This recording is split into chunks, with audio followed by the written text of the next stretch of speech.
മലയാളത്തിന്റെ പ്രിയപ്പെട്ട സിനിമാ ഇതിഹാസം ശ്രീനിവാസന്റെ ഭൗതിക ശരീരം കാണാമെന്നതാണ് നമ്മുടെ പ്രിയപ്പെട്ട മുഖ്യമന്ത്രി പിണറായി വിജയൻ. ആ സമയത്ത് ശ്രീനിവാസന്റെ മകൻ ധ്യാൻ ശ്രീനിവാസൻ ബഹുമാനപൂർവ്വം എഴുന്നേറ്റില്ല എന്ന് പറഞ്ഞിട്ടാണ് സോഷ്യൽ മീഡിയയിൽ ഒരു വിഭാഗം ആളുകൾ വളരെ മോശം രീതിയിൽ പറഞ്ഞു. ഇത് ശരിയാണ് കേട്ടോ സുഹൃത്തുക്കളെ. ഇതിപ്പോ ഈ പറഞ്ഞുകൊണ്ടിരിക്കുക എൻ്റെ പ്രിയ സുഹൃത്തായിട്ടുള്ള ഫക്രുദ്ദീൻ പന്താവൂരാണ്. ഇവിടെ നമ്മുടെ മുഖ്യമന്ത്രി ശ്രീനിവാസൻ ചേട്ടൻ മരിച്ചപ്പോൾ അദ്ദേഹത്തിൻ്റെ ഭൗതിക ശരീരം കാണാൻ വന്നിരുന്നു. ആ സമയത്ത് അവിടെ ധ്യാൻ ഇരിക്കുന്നുണ്ട്, മക്കൾ ഇരിക്കുന്നുണ്ട്. അപ്പോൾ ചില സമയത്ത് തന്നെ പല ആൾക്കാരും ഇപ്പം ഇതിനിടയിൽ തെറി എഴുതിക്കൊണ്ടിരിക്കുകയാണ്. ഇവനൊന്നും ഒരു ബഹുമാനമില്ല, മുഖ്യമന്ത്രിയെ ഒന്ന് ബഹുമാനിച്ചുകൂടെ, ഇവരൊക്കെ ബഹുമാനിച്ചാൽ എന്താണ് നഷ്ടം എന്നൊക്കെ ചോദിച്ച് പല ആൾക്കാരും പലതും എഴുതിയിട്ട് കൊണ്ടേ ഇരിക്കുന്നുണ്ട്. ചില എഴുത്തുകളൊക്കെ വേണമെങ്കിൽ ഞാൻ ഒന്ന് വായിച്ചു തരാം. വായിച്ചു തരാമെന്ന് പറയുന്നത് ഇങ്ങനെയാണ്. ഞാൻ പറയുന്നത് ഇങ്ങനെ അടിമകളാവരുത് എന്നുള്ളതാണ്. അദ്ദേഹം സംസ്ഥാന മുഖ്യമന്ത്രിയാണ്. ഇനി ആരുമല്ലെങ്കിൽ കൂടി ശ്രീനിവാസന്റെ മകൻ എഴുന്നേൽക്കാത്തത് ഒരു വല്ലായ്മ സൃഷ്ടിച്ചു. അച്ഛൻ മരിച്ചുള്ള വിഷമം ഉണ്ടാവും, എന്നാലും പാർട്ടി ഏതായാലും മുഖ്യമന്ത്രിയെ കാണുമ്പോൾ ഒന്ന് എഴുന്നേറ്റ് നിന്ന് കൈ കൊടുക്കാമെന്നാണ് വേറൊരാൾ എഴുതി വച്ചിരിക്കുന്നത്. കഴിഞ്ഞിട്ടില്ല, കുറേ പേരുണ്ട്. മുഖ്യമന്ത്രി അരികിൽ എത്തിയിട്ട് ഒന്ന് എണീറ്റ് നിൽക്കാനുള്ള മാന്യത കാണിക്കാമായിരുന്നു. പിന്നെന്താ, എഴുന്നേറ്റില്ലെങ്കിലും അദ്ദേഹം തോളിൽ കൈവച്ചപ്പോൾ ആ കൈയിലൊന്ന് പിടിക്കാമായിരുന്നു.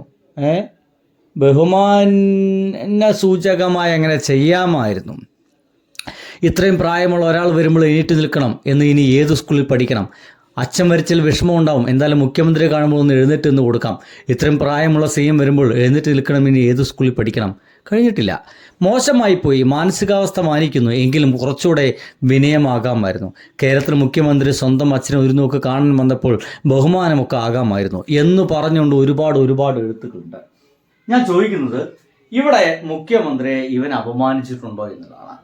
ഞാൻ പറയുന്നത് 100% ഇങ്ങനെ ഒരു തരം താഴ്ന്ന രീതിയിൽ ഇനിയിപ്പോൾ മുഖ്യമന്ത്രിക്ക് ഇത് കണ്ടിട്ട് ഇനി എന്തിലൊക്കെ തോന്നുന്നു മാത്രമേ ഉള്ളൂ. ഇങ്ങനെ ഒരു തരം താഴ്ന്ന രീതിയിൽ ഒന്ന് വർത്തമാനം പറയാതിരിക്കുകയാണ് ഈ പാർട്ടി അടിമകൾ ചെയ്യേണ്ടതെന്ന് എനിക്ക് തോന്നുന്നു. പാർട്ടി അടിമകളാണ്. മുഖ്യമന്ത്രിയെ കണ്ടു കഴിഞ്ഞാൽ ഇത് മരണവീടാണ്. എഴുന്നേറ്റ് സെലവിട്ട് അടക്കി ഇത് മരണവീടാണ്, കല്യാണ സാഹസമൊന്നുമല്ല. ചിരിച്ച് കൈ പിടിച്ച് എന്താ പറയുക, സന്തോഷിക്കാനൊന്നും. അദ്ദേഹം വന്ന സമയത്തിന് മുഖ്യമന്ത്രി എഴുന്നേൽക്കുമ്പോൾ തന്നെ പറയുന്നുണ്ട് ഇരുന്നോളൂ എന്ന് പറയുന്ന ആംഗ്യം മുഖ്യമന്ത്രി അങ്ങോട്ട് കാണിക്കുന്നുണ്ട്. പോരെ, മുഖ്യമന്ത്രി അങ്ങോട്ട് പറയുന്നുണ്ട് നിങ്ങൾ എഴുന്നേൽക്കേണ്ട ആവശ്യമില്ല, നിങ്ങൾ ഇരുന്നോളൂ, കുഴപ്പമില്ല, അതൊന്നും ഒരു പ്രശ്നമുള്ള കാര്യമല്ല. ഇനി ആ കണ്ടിട്ടില്ലെങ്കിൽ കണ്ടുനോക്കുന്നേ ആളുകള് വളരെ പ്രതികരിക്കുന്നത്.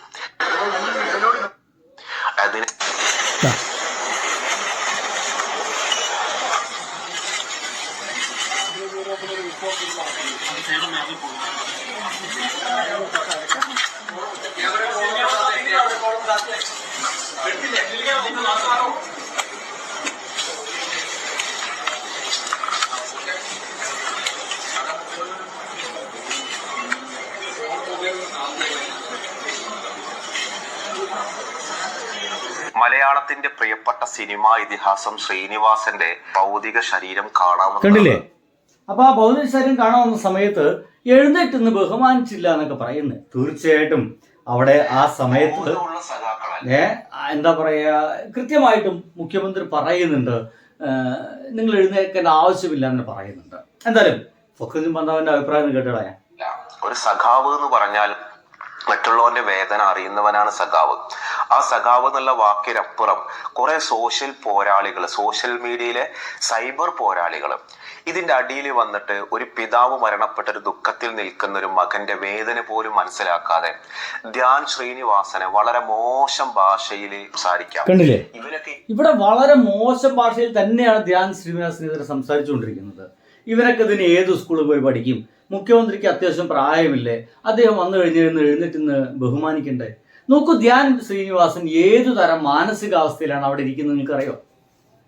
അപാരമായിട്ട് ധ്യാൻ ശ്രീനിവാസൻ അപാരമായിട്ട് സ്നേഹിക്കുന്ന ഒരു വ്യക്തിയാണ് അത്. നമ്മുടെയൊക്കെ നാട്ടില് നിങ്ങൾ ആലോചിച്ചു കഴിഞ്ഞാൽ കുറച്ച് പ്രായമായി കഴിഞ്ഞാൽ, ഒരു 10-25 വയസ്സ് ഒക്കെ ആയി കഴിഞ്ഞാൽ സ്വന്തം അച്ഛനെ ഒന്ന് വൃത്തിയായിട്ട് കെട്ടിപ്പിടിക്കാൻ പോലും കഴിയാത്ത ഒരുപാട് കുട്ടികളുണ്ട്. അതിന് പറ്റാത്ത, അതിലുള്ളൊരു ജാള്യതയോ മടിയോ എന്തോ ഒരു അകൽച്ച രക്ഷിതാക്കളുമായിട്ട് കാത്തു സൂക്ഷിക്കുന്ന ഒരുപാട് പേരുണ്ട്. അത് രക്ഷിതാവ് എന്നുള്ള പ്രശ്നമായിരിക്കാം, കുട്ടികളിൽ നിന്നുള്ള പ്രശ്നമായിരിക്കാം. പിന്നീട് ആ അകൽച്ച കൂടി കൂടി വരുന്നതാണ്. ആ ഒരു ഗണത്തിൽപ്പെട്ട ഒരു പാവ മനുഷ്യനാണ് ധ്യാൻ ശ്രീനിവാസൻ. ഞാൻ അങ്ങനെ തന്നെ പറയുന്നു, ആ ഒരു ഗണത്തിൽപ്പെട്ട മനുഷ്യനാണ്. അവന് എന്താണ് ജീവിച്ചിരിക്കുന്ന സമയത്ത് ഒന്ന് ആലിംഗനം ചെയ്യണമെന്ന് വിചാരിച്ചപ്പോൾ അതിനു പോലും പറ്റിയിരുന്നില്ല. ഏതൊരു സദസ്സിൽ വെച്ചിട്ട് ധ്യാൻ ശ്രീനിവാസനോട് പറയുന്നുണ്ട്, നിനക്ക് നിന്റെ അച്ഛനെ അറിയില്ല. പറയുമ്പോൾ എനിക്ക് എൻ്റെ അച്ഛനെ അറിയാം, നിങ്ങൾ എന്തൊക്കെ പറഞ്ഞാലും അച്ഛൻ കഴിഞ്ഞിട്ട് എനിക്ക് വേറെ എന്തുള്ളൂ പറയുന്നുണ്ട്. അത്രയധികം സ്നേഹിക്കുന്ന ഒരു പിതാവാണ് മരിച്ചു കിടക്കുന്നത്. ആ പിതാവ് മരിച്ചെടുക്കുമ്പോൾ ആ ബോഡിയുടെ അടുത്തിരിക്കുന്ന ആൾ ധ്യാൻ ശ്രീനിവാസൻ തന്നെയാണോ എന്ന് എനിക്ക് സംശയമുണ്ടെന്ന്. എന്ത് ക്രിട്ടിക്കൽ സിറ്റുവേഷനിൽ ചിരിച്ച് തമാശ പറഞ്ഞ് മുന്നോട്ട് പോയിരുന്ന മനുഷ്യനാണ് തകർന്ന് തരിപ്പണമായിട്ടായിരിക്കുന്നത്.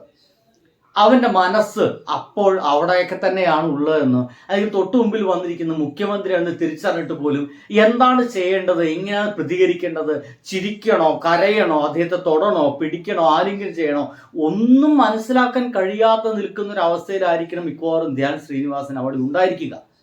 ആ ഒരു സിറ്റുവേഷനിൽ കടന്നു പോകുന്ന ചില ആളുകൾക്ക് അങ്ങനെ ആയി പോകാറുണ്ട് സുഹൃത്തുക്കളെ.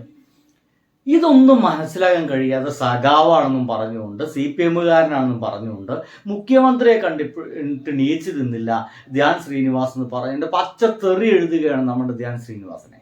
എന്താവശ്യമുണ്ട്?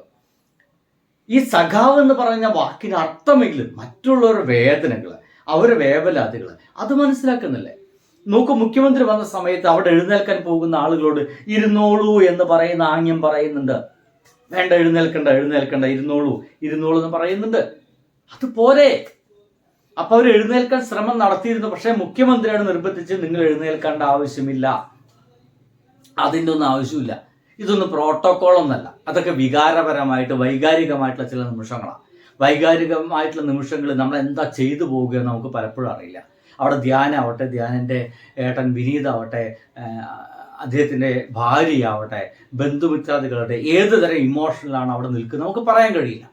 100% അത്ര ഹൈലി ഇമോട്ടീവായിട്ടുള്ളൊരു സിറ്റുവേഷനിൽ അവരെങ്ങനെ പ്രതികരിച്ചു എന്നൊക്കെ നോക്കിക്കൊണ്ട് നമ്മൾ അവരെ അളക്കാൻ പോയി നിന്ന് കഴിഞ്ഞാൽ മഹാദുരന്ത പരമായിട്ട് നീങ്ങരുത് നമ്മുടെ സൈബർ സഖാക്കൾ എന്നാണ് എനിക്ക് പറയാനുള്ളത്. ഭയങ്കര മോശമായിപ്പോയി.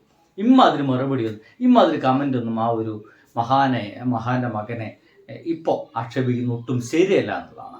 എന്തായാലും ഞാൻ നിർത്തുന്നു. ഇപ്പം എനിക്ക് തെറി കേൾക്കാമോ. ബൈ.